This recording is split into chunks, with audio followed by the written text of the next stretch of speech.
Assalamualaikum warahmatullahi wabarakatuh. Bismillahirrahmanirrahim. Alhamdulillahi rabbil alamin. Wassalatu wassalamu ala ashrafil anbiya'i wal mursalin wa ala alihi wa sahbihi ajma'in, amma ba'du.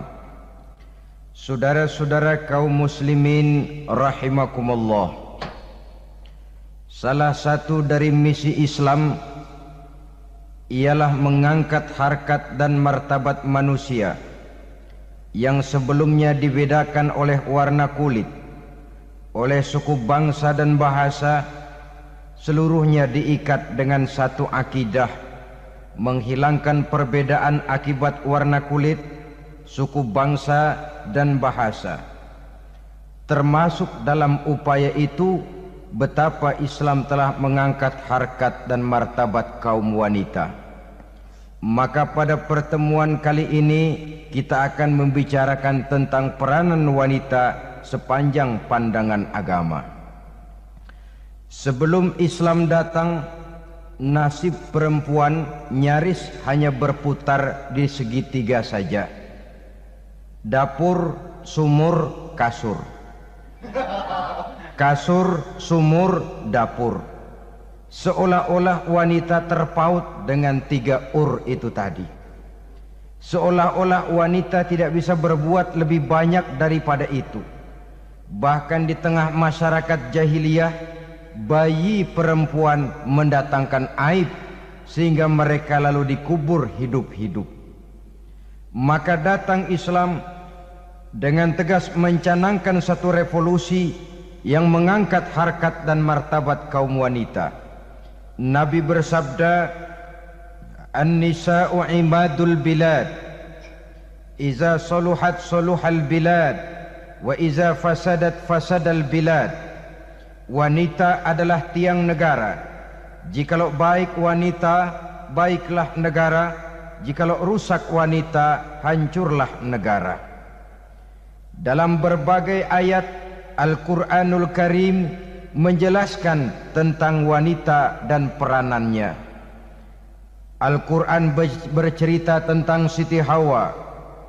Al-Quran bercerita tentang anak perempuan Nabi Adam, Iklimah dan Labuda, yang menyebabkan Habil dan Qabil saling berbunuh-bunuhan. Al-Quran menceritakan bagaimana ibunya Nabi Musa mendapat wahyu untuk menghanyutkan anaknya di hilir sungai Nil. Al-Quran bercerita tentang Siti Maryam, ibu daripada Nabi Isa. Al-Quran bercerita tentang dua putri Nabi Yusuf, yang akhirnya salah satunya menjadi istri daripada Nabi Musa. Pun Al-Quran bercerita tentang Ratu Balkis, seorang wanita yang menjadi penguasa di negeri Sabah, yang demikian besar pengaruhnya dan wawasannya. Dan banyak lagi Al-Quran menceritakan keadaan kaum wanita, sampai-sampai dalam Al-Quran ada satu surah yang dinamakan surah An-Nisa. Ini seluruhnya berarti bahwa Al-Quran telah menempatkan kaum wanita dalam satu posisi yang mulia dan terpuji. Al-Quran memberikan emansipasi, bahwa wanita berhak mengejar kemajuan sebagaimana halnya kaum laki-laki. Tetapi sungguh pun demikian, Al-Quran tetap memberikan batasan-batasan sepanjang emansipasi itu tidak bertentangan dengan kodrat kewanitaan itu sendiri. Kalau persamaan dan kemajuan, kalau emansipasi dan hak asasi sudah tidak sesuai lagi dengan kodrat kewanitaan, pada akhirnya bukan mengangkat harkat dan martabat kaum wanita, justru malah merendahkan derajat dan martabat kaum wanita itu sendiri. Seperti sebagian besar wanita ini, mereka berteriak menuntut tentang persamaan hak, tapi mereka melupa apa batasan daripada persamaan hak itu sendiri. Sesungguhnya Islam dengan segala konsepsinya yang mengangkat martabat kaum wanita itu memberikan keleluasaan kepada kaum wanita untuk maju bersama laki-laki sepanjang tidak menginjak-injak kodrat kewanitaan itu sendiri. Kalau sudah sampai kepada menginjak kodrat kewanitaan, maka akan merendahkan martabat kaum wanita. Sebab apa? Secara fisik dan psikis agaknya memang laki-laki sudah ditakdirkan oleh Allah untuk menjadi pembimbing bagi kaum wanita. Walaupun tidak tertutup kemungkinan wanita tampil sebagai pemimpin, tetapi dari segi fisik biologis misalnya, laki-laki itu diciptakan kekar, kuat untuk memikul dan melaksanakan tugas-tugas yang berat. Sedangkan perempuan pada umumnya adalah lembut, ayu, lemot, denok, geboy, dan lain sebagainya. Maka kalau kita baca sejarah, Allah itu belum pernah mengutus rasul perempuan. Semua rasul laki-laki. Sebab apa? Secara fisik biologis tugas kerasulan lebih dimungkinkan oleh seorang laki-laki. Tugas rasul itu berat. Kadang-kadang perang, dicaci maki, berhadapan dengan ujung tombak, ujung pedang dan lain sebagainya.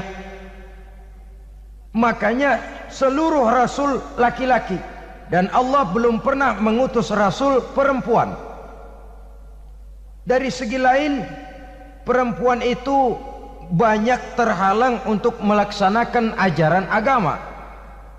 Misalnya 1 minggu dalam sebulan perempuan itu terkena cuti khusus, mengalami masa menstruasi, tidak sholat, tidak puasa, tidak melaksanakan ajaran agama yang tidak dibolehkan pada saat menstruasi itu. Kalau ada rasul perempuan, lalu saat malaikat akan menyampaikan wahyu, kebetulan rasulnya sedang wah, itu bisa balik-balik lagi malaikat Jibril ke langit itu. Mau turun nyampein wahyu, balik lagi ke atas, ditegur, kenapa balik lagi Jibril? Rasulnya lagi head.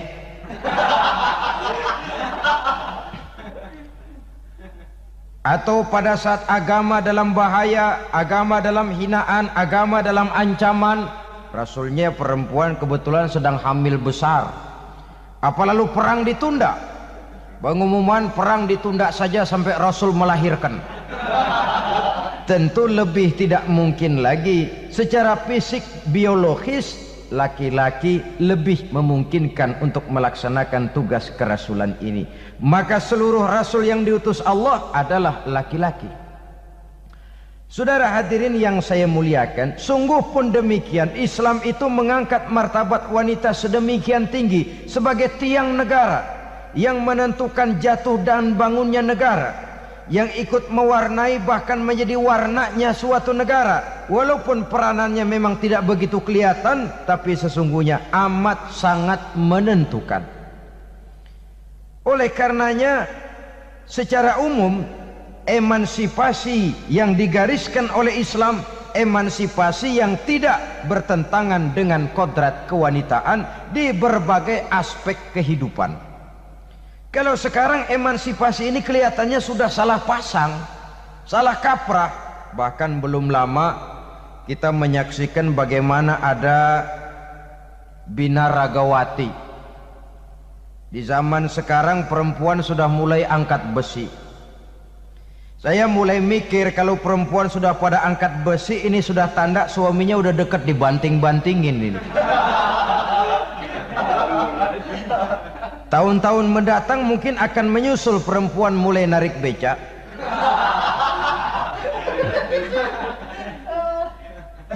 Nampaknya kan sudah tidak lagi mengindahkan kodratnya sebagai wanita.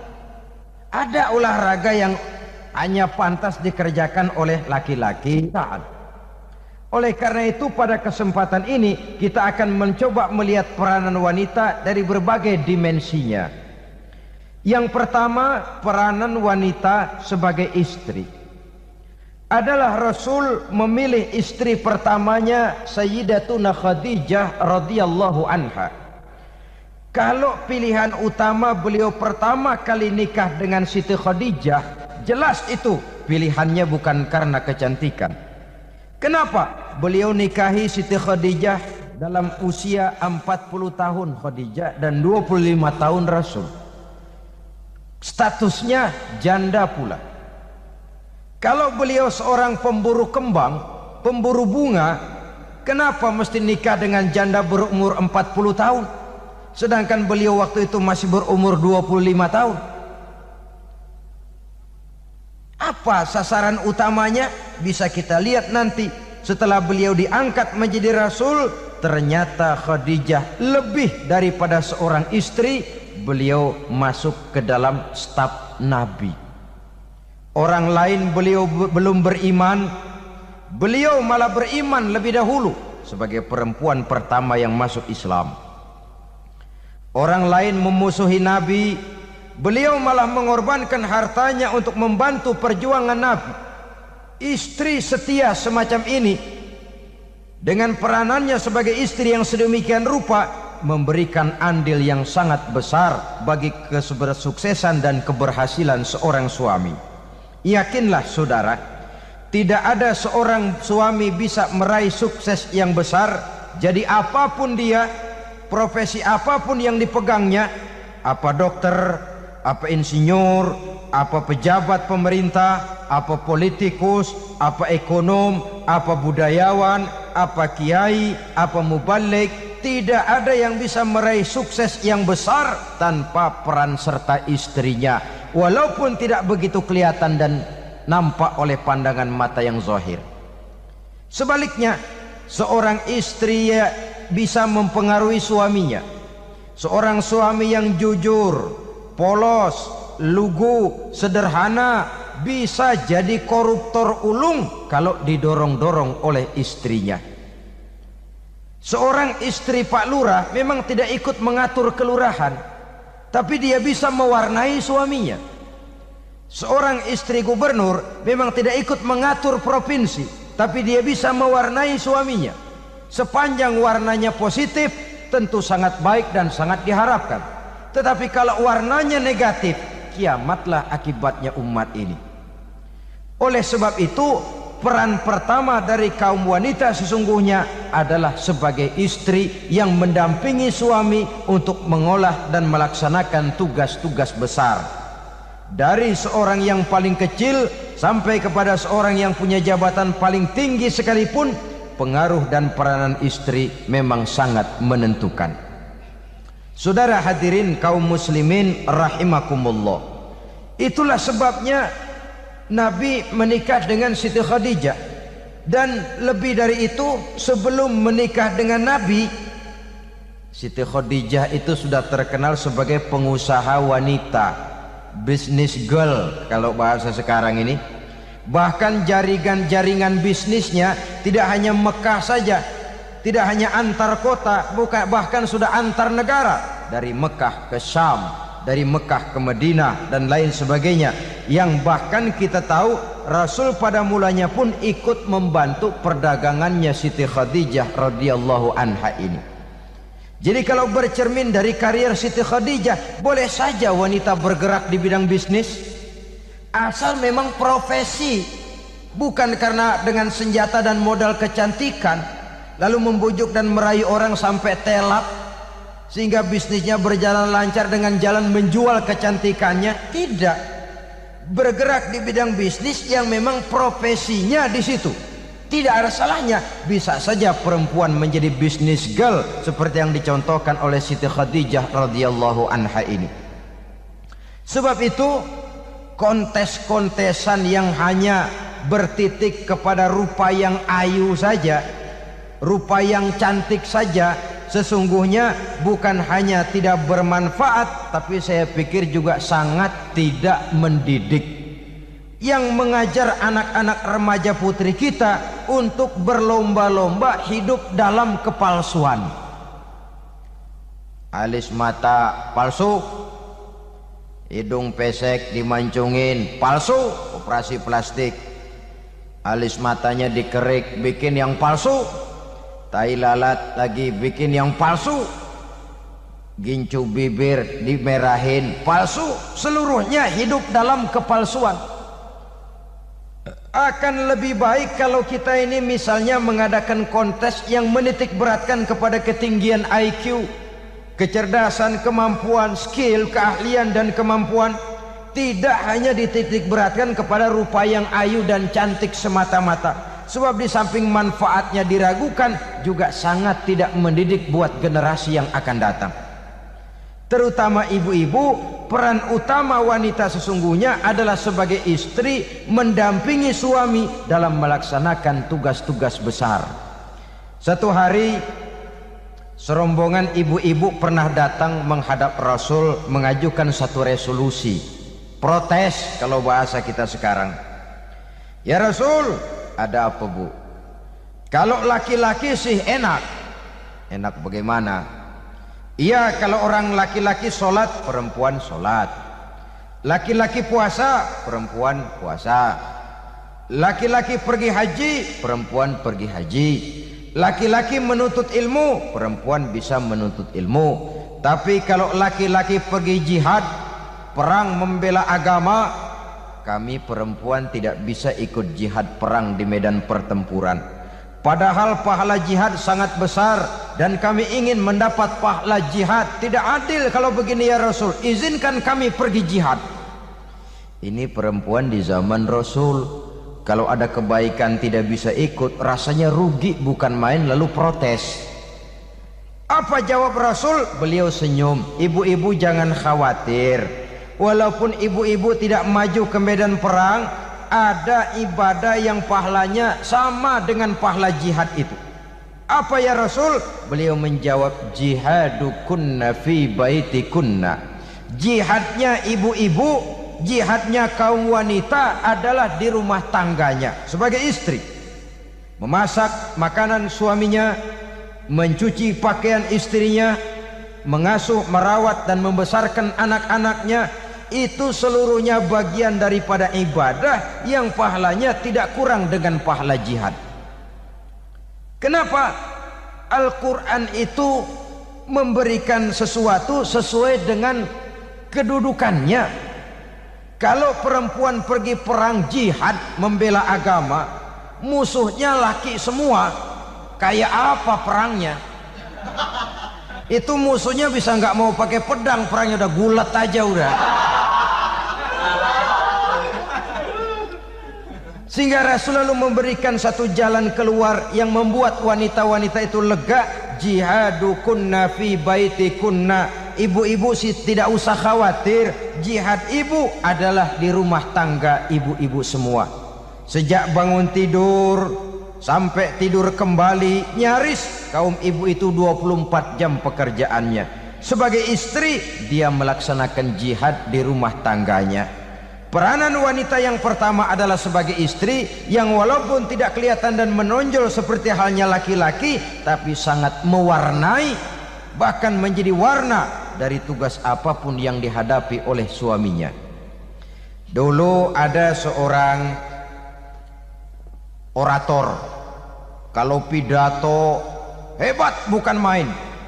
Kalau dia bernada gembira, semua orang senyum. Kalau dia bercerita tentang sesuatu yang sedih, satu masjid orang nangis. Orang tanya kepadanya, Pak, bisa pidato begitu hebat, siapa yang bikin? Ya saya sendiri. Istrinya dari belakang bilang, tidak, yang bikin pidatonya hebat saya. Kata suaminya, mana bisa, saya, kata istrinya. Kalau saudara tidak percaya, tunggu Jumat depan, dia khutbah Jumat, saya akan bikin khutbahnya tidak hebat, kata istrinya. Sudah hari Rebo, siap-siap mau bikin konsep khutbah, baru mau nulis, datang istrinya, Bang, tolong pegangin anak, saya mau ke warung. Mau bikin konsep lagi, kata istrinya, Bang, tolong ini, tolong itu, tolong ini. Sampai mau berangkat khutbah Jumat, khutbah belum selesai dibikin. Begitu naik mimbar, kehabisan bahan. Sudah 10 menit masih ama ba'du. Ini yang dengar heran, ini orang kok bicaranya bisa cuma amat sama badu saja. Di situ kelihatan saudara-saudara betapa peran serta istri yang walaupun tidak kelihatan oleh pandangan mata yang zahir, tapi teramat sangat menentukan. Sekali lagi, tidak ada seorang suami bisa sukses jadi apapun dia tanpa peran serta istrinya di rumah. Tidak ada kemajuan yang bisa diperoleh kalau tidak karena peran serta istrinya di rumah. Tidak ada kesuksesan yang bisa diraih tanpa keikutsertaan daripada istrinya di rumah. Walaupun suaminya yang dikenal orang, suaminya yang dipuji orang, suaminya yang disanjung orang, bagian besar tetaplah saham dan andil daripada istrinya yang di rumah itu. Ini makna an-nisa imadul bilad. Wanita adalah tiang negara. Jikalau baik wanita, baik negara. Jikalau rusak wanita, hancur negara. Karena wanita, negeri Salba menjadi terkenal, tentram, aman, wawasan politiknya luas. Seorang semacam Cleopatra bisa menaklukkan Julius Caesar. Dan begitu selanjutnya. Banyak cerita-cerita betapa wanita yang berperan di belakang layar ini bahkan bisa menggoyangkan negara. Bahkan yang paling dekat saja contoh dengan kita, Senator Gary Hart. Saudara masih dengar tentu itu, betapa harus terpaksa mengundurkan diri dari pencalonan presiden Amerika karena kasusnya dengan Donna Rice itu, dengan hostess itu. Betapa di sini seorang perempuan atau seorang wanita sanggup membongkar seseorang yang punya masa depan ceria untuk menuju kursi kepresidenan dari suatu negara adidaya seperti Amerika, bisa gagal berantakan karena skandalnya itu. Apa penyebabnya? Wanita. Tapi wanita juga bisa menyebabkan menjadi cambuk majunya laki-laki. Wanita juga bisa menghancurkan dan mengubur laki-laki. Saudara hadirin yang saya muliakan, ia memang kelihatannya makhluk yang lemah, tapi di balik kelemahannya itu sesungguhnya dia bisa menelan laki-laki yang bagaimanapun besarnya. Saudara-saudara kaum muslimin rahimakumullah, terutama ibu-ibu yang saya hormati, jadi peranan yang pertama wanita sebagai seorang istri.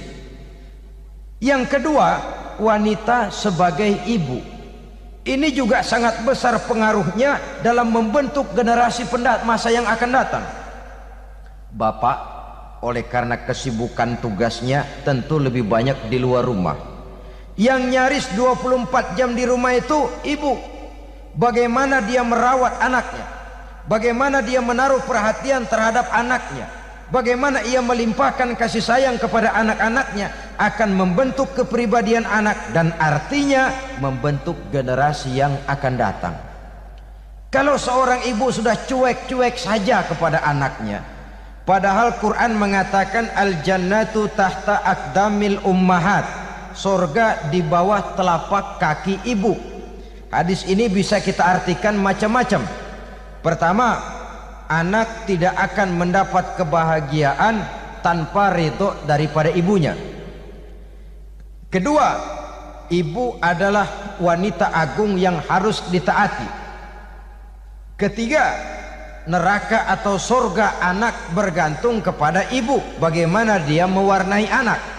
Kalau ibunya cuek-cuek saja sama anaknya, dan sering jadi contoh klasik, kalau anak ayamnya beduk maghrib belum pulang, satu RT dicariin, hansip diundang, kalau perlu dan ramil dilaporin. Tapi kalau anak gadisnya jam 12 tengah malam belum pulang, ibu tenang-tenang saja Pak. Tidak tergerak dan tidak tertarik hatinya. Ya tentu tidak semua. Kalau sudah begitu, bukankah hakikatnya ibu sudah menciptakan neraka buat anaknya sendiri? Khalil Gibran dalam satu tamsil yang indah pernah mengatakan, kalau kita diberikan sebutir mutiara, sebutir intan, dan intan itu sebutirnya sebesar telur ayam, benda yang sangat langka dan berharga, tentu kita sayang intan atau mutiara itu. Kita jaga baik-baik, kita simpan dalam kotak, kotaknya kita kunci, kotak itu kita simpan di dalam lemari, lemarinya kita kunci lagi. Lemarinya ada di dalam kamar, kamarnya pakai pintu, pintunya kita kunci lagi. Kamar itu ada dalam rumah, rumahnya pakai pintu, dikunci lagi. Kemudian rumahnya pakai pintu gerbang besar, gerbangnya juga digembok lagi. Untuk menjaga intan itu jangan sampai hilang, begitu usaha kita berlapis-lapis. Dan intan itu sudah diberikan kepada kita, kata Khalil Gibran. Apa dia? Anak-anak yang diamanahkan Allah kepada kita.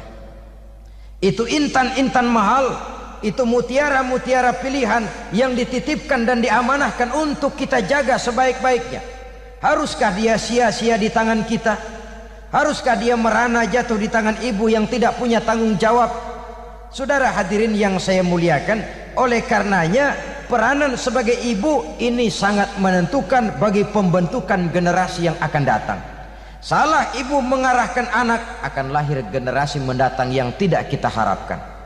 Sehingga Nabi bersabda, kullu mauludin yuladu 'alal fitrah fa abawaihi yuhawwidanihi aw yunassiranihi aw yumajjisanihi. Setiap bayi dilahirkan dalam keadaan suci, setiap bayi dilahirkan dalam keadaan bersih, tidak punya dosa. Islam tidak mengenal dosa warisan. Semua saja bayi lahir dalam keadaan suci dan bersih. Kalau demikian lalu bagaimana? Kata Nabi, ibu bapaknya lah yang kelak akan menjadikan anak itu sebagai Yahudi, yang kelak menjadikan itu anak itu sebagai Nasrani, atau menjadikan anak itu sebagai Majusi. Ibu bapaknya yang mewarnai anak. Ibaratnya anak itu kertas putih, mau ditulis tinta hijau warnanya hijau, mau ditulis tinta merah warnanya merah, mau ditulis tinta hitam pun warnanya hitam. Oleh karena itu pembentukan anak yang soleh secara mental sesungguhnya sudah diwarnai oleh kebiasaan ibu bapak dalam pergaulan di rumah tangganya secara mental. Sehingga dengan demikian saudara-saudara, salah kaprah ibu dalam mengarahkan anak-anaknya akan melahirkan generasi penerus yang sungguh-sungguh tidak kita harapkan, dan pada gilirannya akan membahayakan perkembangan bangsa dan negara, membahayakan kita sebagai suatu umat. Apalagi sekarang ini masih banyak orang-orang muslim, orang-orang tua muslim yang kadang-kadang menyekolahkan anaknya di sekolah yang membahayakan akidahnya, mematikan imannya, menghancurkan tauhidnya. Pokoknya asal bonafid keluar sekolah ada jaminan lapangan kerja. Perkara anak mau kafir mau murtad bukan urusan. Alangkah ironi dan sangat menyedihkan. Saudara-saudara yang saya hormati, jadi dari segi kaum wanita peranan ibu sangat besar. Dari segi anak, ketaatan kepada ibu, doa restu ibu akan membawa kepada kebahagiaan hidup. Doa ibu mustajabah, kutukan ibu manjur. Beberapa hikayat dan riwayat menjadi contoh dan tamsil buat kita betapa tidak ada satu kebahagiaan di dunia ini yang bisa ditegakkan tanpa doa restu daripada ibu. Pantas kalau dalam Al-Quran ada ummul kitab, ibunya atau induknya kitab. Tiap negara punya ibu kota, bapak kota tidak ada. Lalu lagi wawasan Nusantara disebut ibu pertiwi, bapak pertiwi kemana tahu.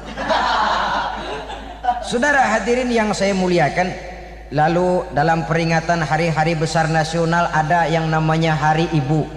Hari bapak nggak pernah diperingati. Ada Hari Ibu, dan ibu itu pun ada Ibu Kartini, ada Ibu Dewi Sartika, dan macam-macam lagi yang seluruhnya merupakan refleksi dan gambaran betapa peranan kaum wanita di dalam kehidupan ini yang memang banyak mewarnai dan menjadi warna dari suatu kegiatan. Saudara-saudara kaum muslimin rahimakumullah, apabila yang pertama tadi kita melihat peranan kaum wanita sebagai istri, betapa ia berpengaruh besar dalam ikut menunjang keberhasilan dan kesuksesan suaminya. Kemudian pada peranannya yang kedua, wanita sebagai ibu di rumah tangga, betapa ia ikut membentuk, mempengaruhi, mewarnai dan membimbing kepribadian anak sebagai generasi penerus, maka pada peranan yang ketiga ini kita akan melihat wanita sebagai social agent, sebagai penggerak kegiatan sosial di berbagai bidang kehidupan. Apakah itu bernama majelis taklim, apakah itu bernama perkumpulan dan yayasan-yayasan kemanusiaan, organisasi-organisasi yang bergerak di bidang pendidikan, bahkan di zaman sekarang bukan hanya menjadi penggerak sosial, bahkan sudah banyak kaum wanita yang menggerakkan satu bangsa.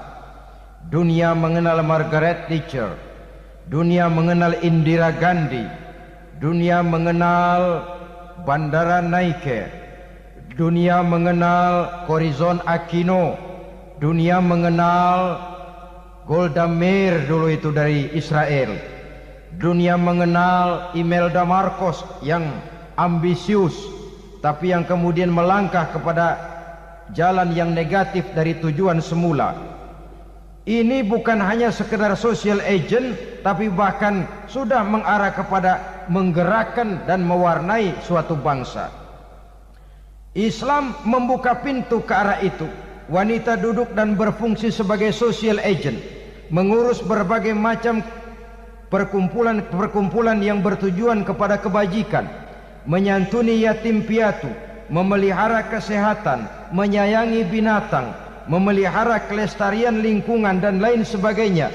Islam membukakan pintu sepanjang peranan sebagai istri dan sebagai ibu tidak diabaikan.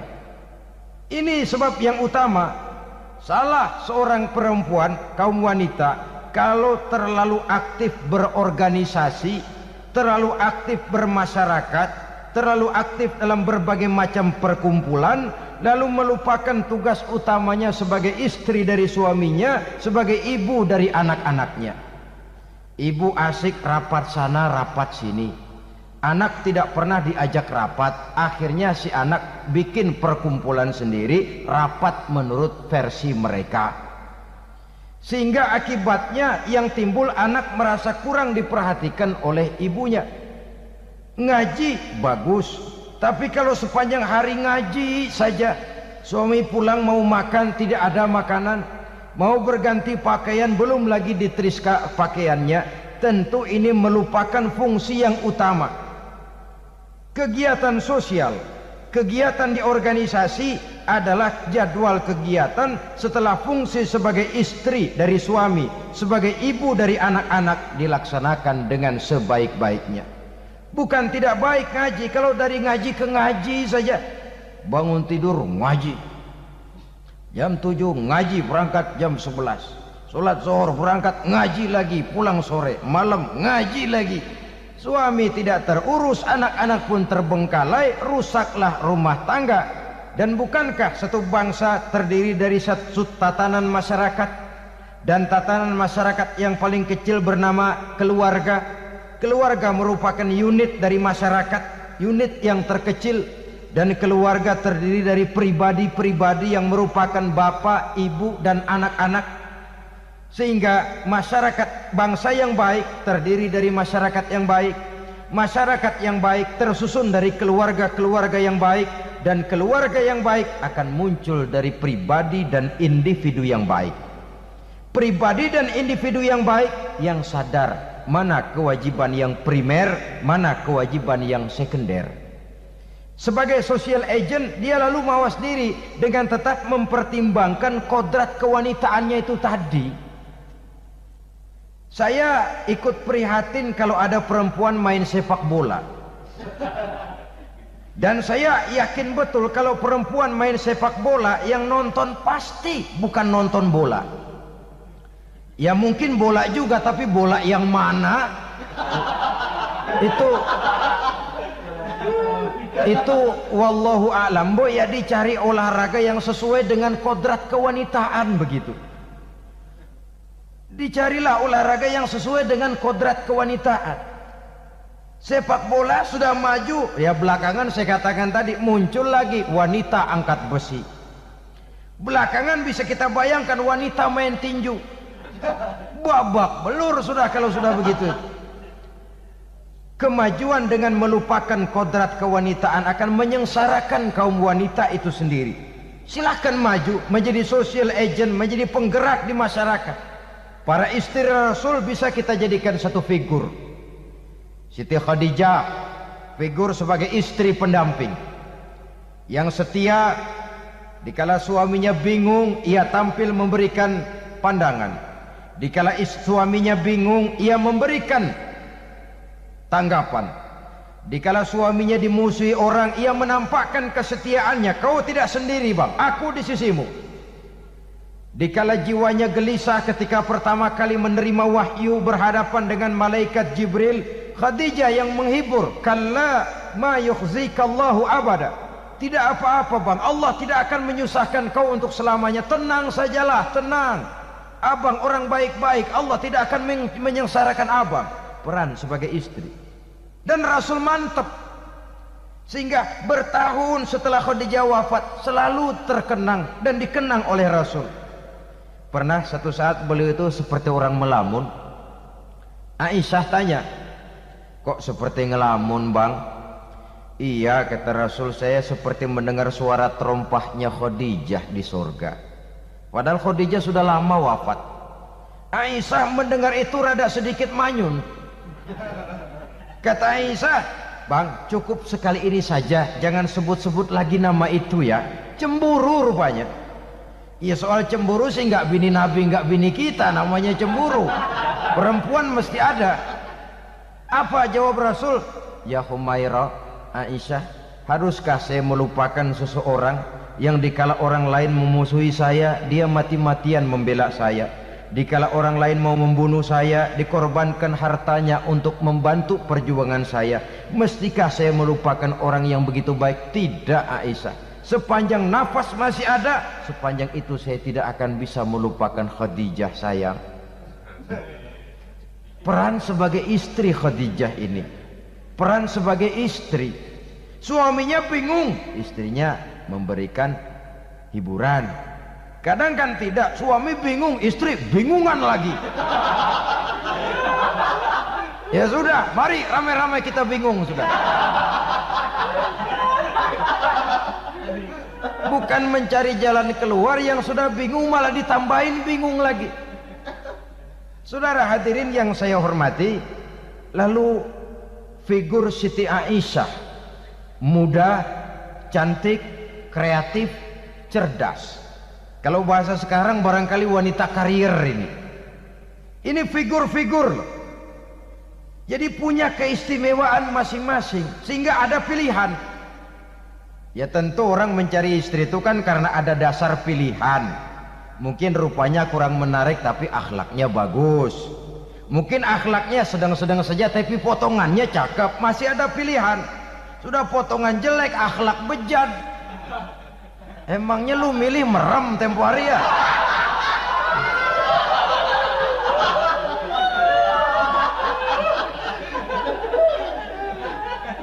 Sudah nggak ada pilihan apa-apa.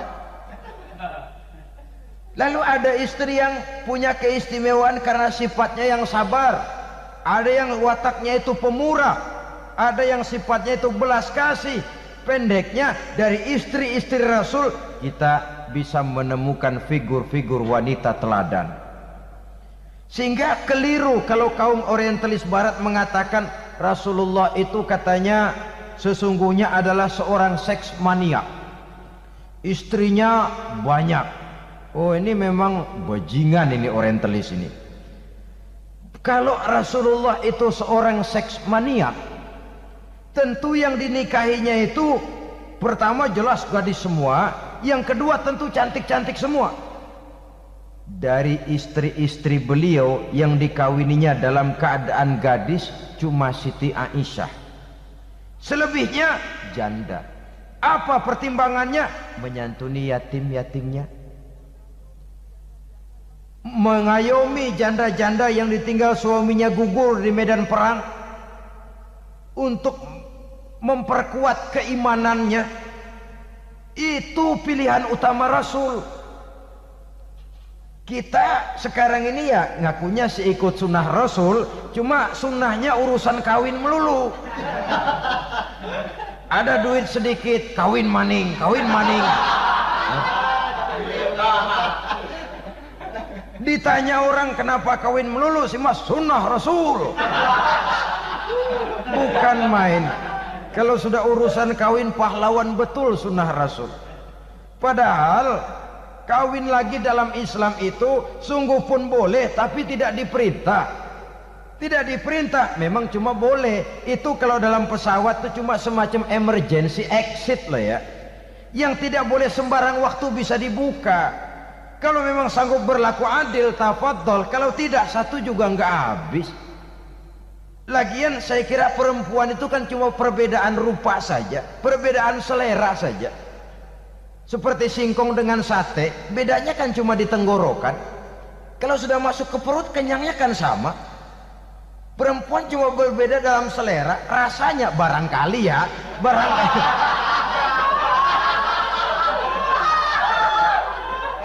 Barangkali tidak jauh beda. Saudara hadirinlah, Islam ini mengatur lewat pintu yang dinamakan nikah itu tadi, sehingga dengan demikian bisa dinikmati secara tenang, tentram. Tidak usah manusia ya, kucing saja. Coba lihat kucing. Kalau ikan dia boleh nyolong, kucing itu boleh curi, makannya nggak tenang kucing. Coba lihat ini. Asal dia nyolong ikan, makannya juga mindik-mindik. Matanya nengok kiri, nengok kanan. Ada sedikit gerusak, kabur. Secara nalurinya kucing tahu kalau ini ikan curian, makannya nggak tenang dia. Tapi kalau ikan kita kasih, kucing anteng, geledek juga nyamber, manteng aja dia. Nalurinya mengatakan ini ikan dikasih sama yang punya, tenang dia. Saudara hadirin yang saya hormati, orang juga gitu. Kalau hubungan suami istrinya sudah sah, diikat dengan akad nikah, tenang, anteng, nggak gerasak gerusuk, nggak kayak diubur-ubur maling, anteng aja. Dan yang ngintip juga buat cuek aja udah. Biarin aja dia ngintip, capek sendirilah.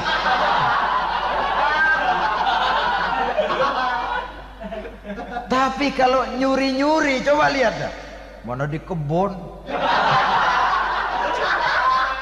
banyak nyamuk, hansip mukul tiang listrik, dia yang bingung. Islam ini sesungguhnya memudahkan jalan, saudara-saudara.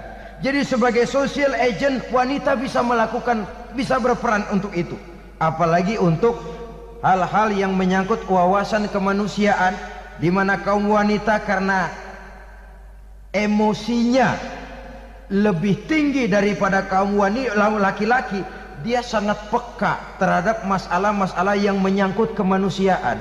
Hatinya mudah tergugah, perasaannya cepat terenyuh. Dengan penderitaan dia cepat tergugah. Dia bisa menjadi social agent tanpa harus melupakan fungsi utama sebagai istri dan sebagai ibu dari anak-anaknya, sebagai istri dari suaminya. Saudara hadirin yang saya muliakan, dahulu Al-Quran pernah menceritakan betapa istri-istri pembesar di istana mewah di zaman Nabi Yusuf, kalau istilah sekarang nyonya-nyonya jet set, nyonya-nyonya VIP, betapa mereka mau memporak-porandakan keimanan seorang pemuda seperti halnya Nabi Yusuf alaihi salam. Dan Nabi Yusuf kemudian ternyata tidak mau jadi gigolo yang kerjanya hanya menyenangkan wanita-wanita jet set kelas VIP ini tadi. Sesungguhnya ini cuma satu simbol yang kejadiannya bisa saja terjadi pada zaman modern dalam versi dan kondisi yang berbeda. Namun bagaimanapun juga, wanita dengan peranannya sebagai social agent, sebagai penggerak masyarakat, sangat besar pengaruhnya dalam ikut mewarnai perkembangan suatu negara. Seorang suami perlu memberikan dorongan kalau istrinya aktif di bidang sosial, asal dengan catatan saja, fungsi sebagai istri, fungsi sebagai ibu, jangan sampai terlantar karenanya. Bahkan saya katakan tadi, di zaman sekarang wanita tidak lagi hanya berfungsi sebagai social agent, bahkan sebagai national agent, penggerak dari satu bangsa.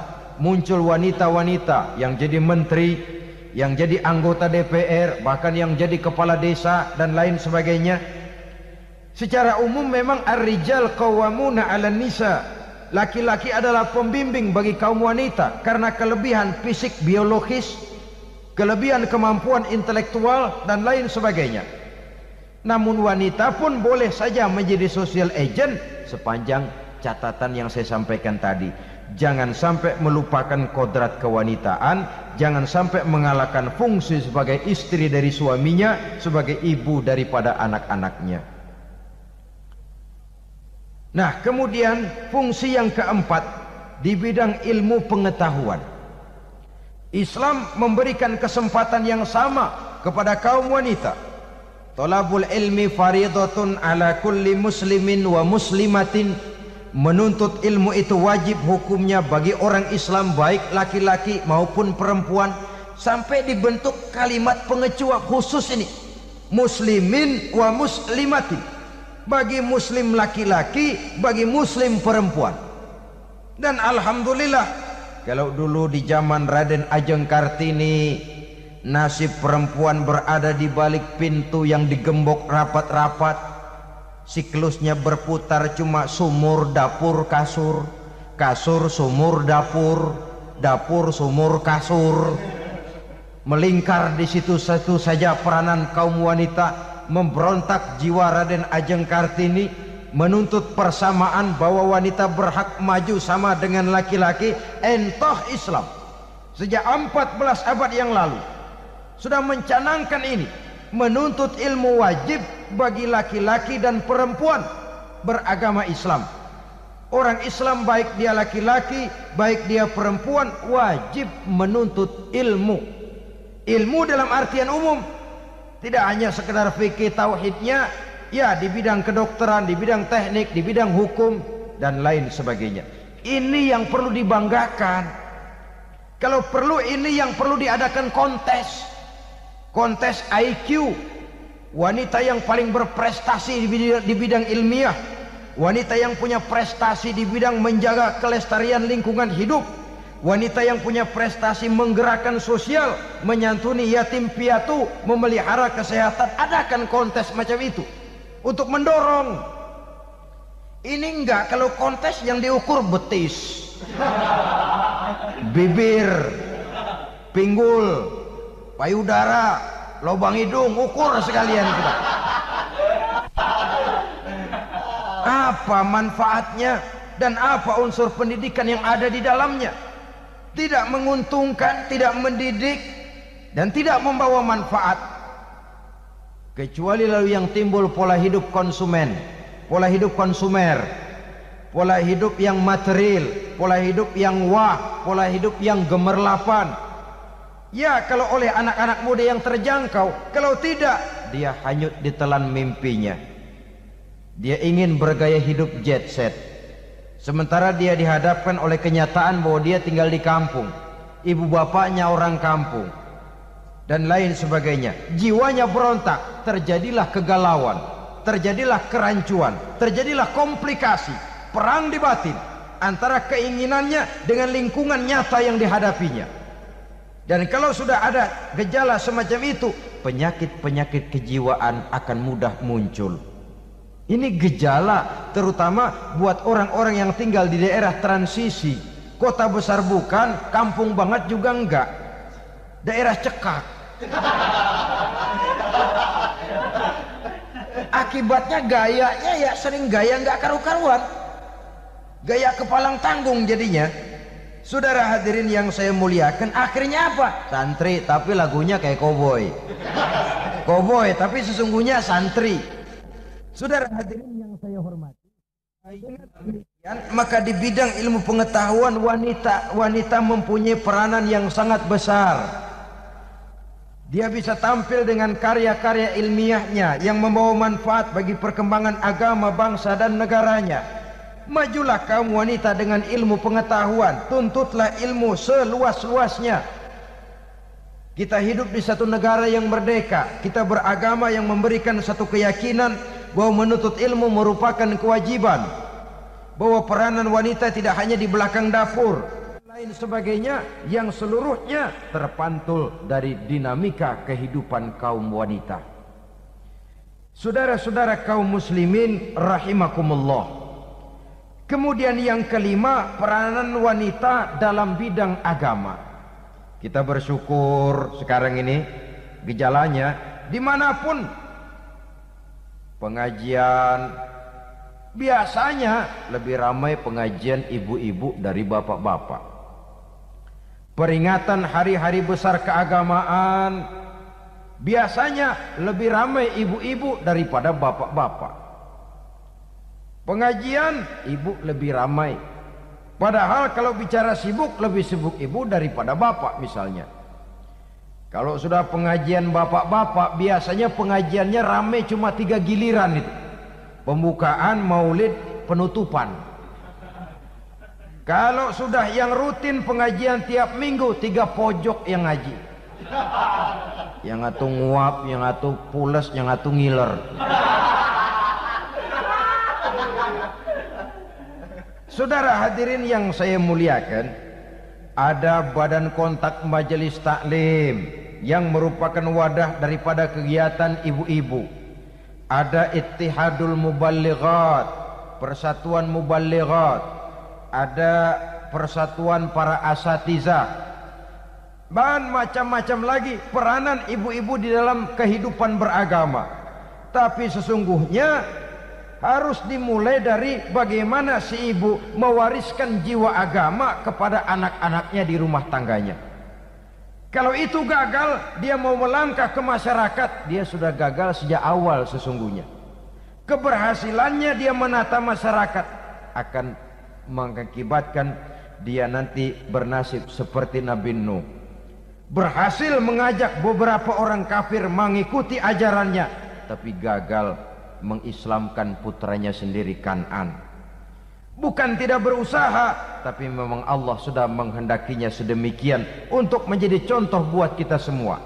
Yang penting orang tua berusaha dan berikhtiar. Kalau sudah berusaha dan berikhtiar, anak ternyata memang sulit diurus, barangkali memang fotokopinya Kan'an tuh anak. Ya orang tua kalau sudah berusaha, ya tawakallah. Jangan belum berusaha lalu berkata, jangan anak kita, anak Nabi aja ada yang bengal. Ngajar tidak mau, mengajar anak tidak mau, mendidik anak tidak mau, lalu mencontoh Nabi, salah kaprah namanya. Kaum wanita bisa berperan di dalam agama. Ketika Rasul hijrah, itu kan beliau tidak langsung ke Madinah. Dari Mekah itu beliau mengambil jalan arah ke kiri menuju Gua Sur. Ini dalam strategi militer punya makna sendiri. Jenderal yang ulung, ahli strategi militer ini.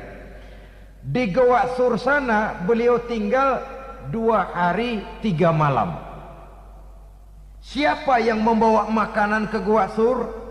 Siapa yang menjadi kurir untuk mengintai kegiatan-kegiatan Quraisy setelah Nabi berangkat hijrah? Asma, putri Abu Bakar Siddiq radhiyallahu anhu. Jadi kurir, jadi spion, membawa makanan untuk Rasul dan ayahnya di Gua Sur. Ini peranan wanita. Di tengah bahaya, di tengah keadaan posisi terjepit, Rasul di dalam gua, diamatinya keadaan Quraisy, dilaporkannya kepada Rasul jasa seorang wanita bernama Asma, putri dari Abu Bakar Siddiq radhiyallahu anhu. Rabi'atul Adawiyah, seorang sayyidah sufiyah, ahli tasawuf yang terkenal dengan ajaran cintanya kepada Tuhan. Dia bisa menjadi tokoh wanita dalam gerakan sufi oleh karena kegiatannya di bidang agama, dalam arti mujahadahnya kepada Allah Subhanahu wa ta'ala. Dia korbankan bagian besar daripada hidupnya untuk mengabdi kepada Allah. Setelah suaminya meninggal, seumur hidup dia tidak pernah nikah lagi. Bukan tidak cantik, cantik. Bukan tidak ada yang mau, banyak yang meminang. Bahkan diantaranya termasuk Sufyan Tsauri, seorang tokoh juga, pernah mencoba meminang beliau. Kata Sufyan, Rabi'ah, bagaimana? Kamu kan janda? Iya. Lalu, lah saya kan duda. Jadi bagaimana? Daripada kita masing-masing sendiri-sendiri kan lebih baik kita join. Maksud kamu apa? Saya mau meminang kamu. Boleh? Tapi mas kawinnya saya minta engkau jawab 4 pertanyaan saya. Kalau bisa, diri saya seutuhnya saya berikan kepada kamu. Kalau tidak, tidak usah saja. In ajabtani fi 4 masail fa ana laka. Kalau engkau sanggup menjawab 4 pertanyaan saya, seluruh diri saya bulat-bulat saya serahkan kepada kamu. Yang pertama, Sufyan, semua orang kan bakalan mati. Iya. Ya soal mati sih sama, mati. Cuma hakikat mati kan lain-lain. Ada yang matinya itu husnul khatimah, mati baik di akhirnya. Lagi ngaji mati, lagi baca Quran mati, lagi sholat mati, lagi dengar ceramah mati, lagi sodako mati. Itu mati-mati yang su'ul khatimah. Ada yang mati itu mati yang husnul khatimah, maksud saya. Ada mati itu yang disebut su'ul khatimah, jelek di penghujungnya. Lagi nyekek botol mampus, lagi banting kartu plak plak habis, lagi makan riba mati, lagi zina mati, lagi nipu mati. Kira-kira kalau saya nanti mati, su'ul khatimah apa husnul khatimah? Loh, saya nggak tahu, kamu mati saja belum. Tidak bisa kamu jawab, tidak bisa. Yang kedua, setelah mati kita masuk ke alam kubur. Di kubur kita akan dapat nikmat kubur atau azab kubur. Hari itu kira-kira saya dapat nikmat apa dapat azab? Saya tidak tahu. Di padang mahsyar setelah ditimbang kita dapat kitab di tangan kanan kalau baik, di tangan kiri atau dari belakang kalau jahat. Hari itu saya dapat kitab di tangan kiri apa tangan kanan? Saya nggak tahu. Yang keempat, orang akan lewat di atas sirat. Yang selamat sampai surga, yang celaka sampai ke neraka. Kira-kira saya yang selamat apa yang celaka? Wah, kata Sofyan, gua nggak tahu, udah butak dah lempangan itu deh. Kalau kau tidak tahu, Sofyan, tidak bisa jawab 4 pertanyaan ini, maaf saja, lamaranmu saya tolak dan saya tidak akan nikah. Ini yang saya khawatir. Maka dia terkenal sebagai Sayyidah Sufiyah, tokoh wanita dalam dunia sufi. Dan artinya wanita bisa berperan banyak dalam bidang agama, sebagai pengasuh majelis taklim, sebagai pengasuh yatim piatu, sebagai gerakan-gerakan keagamaan yang positif dan lain sebagainya. Ini dimungkinkan karena Islam menunjang harkat dan martabat kaum wanita. Maka majulah kaum wanita Islam Indonesia dengan tetap menjaga kodrat kewanitaannya. Inilah yang kita sampaikan pada kesempatan ini. Terima kasih atas segala perhatian, mohon maaf atas segala kekurangan. Wassalamualaikum warahmatullahi wabarakatuh.